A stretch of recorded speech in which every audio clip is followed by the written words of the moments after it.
যে কাজটা করবো, আমরা কানেকশনটা দিব, কানেকশনের ভিডিও আমরা আলাদাভাবে করব।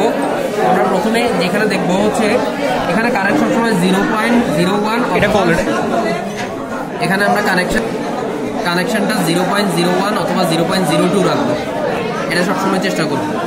তারপর এখান থেকে হচ্ছে আমার কমিউটেটরে আসছে, কমিউটেটরটা হচ্ছে কমিউটেটর যখন এভাবে থাকবে তখন হচ্ছে কোনো কারেন্ট দেখাবে না, আমার কোনো কারেন্ট যায় নাই।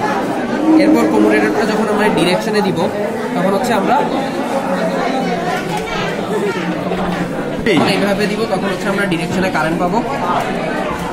এরপর আমরা যখন ডিরেকশন চেঞ্জ করব তখন আবার কারেন্টটা আমরা রিভার্স পাবো। আচ্ছা, তাহলে আমরা ডিরেকশনে দিলাম। এরপর আমার পয়েন্ট বিবেচনা করতে হবে, এটা এই প্রান্ত থেকে যেখানে গেছে, যেখানে হচ্ছে আমার নোন রেজিস্ট্যান্স থাকবে সেটা হচ্ছে গ্যাপ 1, যেখানে আমার আননোন রেজিস্ট্যান্স থাকবে সেটা হচ্ছে আমার গ্যাপ 2। এখন গ্যাপ 1-এ আমরা কি করব, এটা হচ্ছে আমার এ প্রাইম, এটা বি প্রাইম, এটা সি প্রাইম, এটা ডি প্রাইম। তাহলে এ প্রাইম থেকে কোথায় গেছে আমি দেখি, এ প্রাইম থেকে এখানে গেছে, এবং এই এ প্রাইম থেকে এখান থেকে যেটা বের হয়েছে সেটা হবে আমার এই প্রান্তে এ প্রাইম। আবার এটা আমার বি প্রাইম প্রান্ত থেকে গেছে হচ্ছে এখানে, এখান থেকে যেটা বের হয়ে কিতে গেছে সেটা হবে আমার বি প্রাইম। এরপর এটা হচ্ছে আমার সি প্রাইম, তাহলে সি প্রাইম থেকে কোন তারটা গেছে, এই তারটা গেছে আননোনে, এটা হচ্ছে আমার আননোন। এবং এখান থেকে যে তারটা বের হয়েছে সেটা গেছে হচ্ছে এখানে, তাহলে এটা হচ্ছে আমার সি প্রাইম। এরপর আমার ডি প্রাইম হচ্ছে এখানে, এখান থেকে ডি প্রাইম গেছে হচ্ছে এখানে, এখান থেকে ডি প্রাইমটা আসছে কোথেকে, এখান থেকে, তাহলে এটা আমার ডি প্রাইম।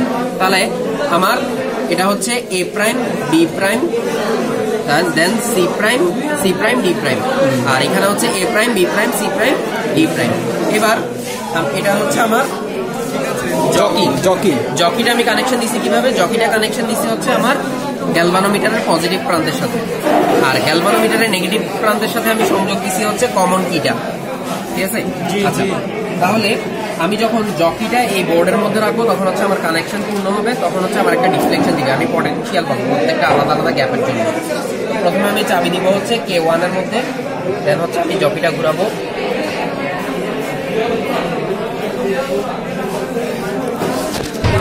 তাহলে হচ্ছে আমি 8 এর মধ্যে হচ্ছে 0 পাচ্ছি, 0 ডিফ্লেকশন পাচ্ছি 8 এর দিকে, তাইলে এটা হচ্ছে আমার এ প্রাইমের ভ্যালু। এরপর আমি হচ্ছে কারেন্টটাকে রিভার্স করব, রিভার্স করার পর আবার আমি দেখবো হচ্ছে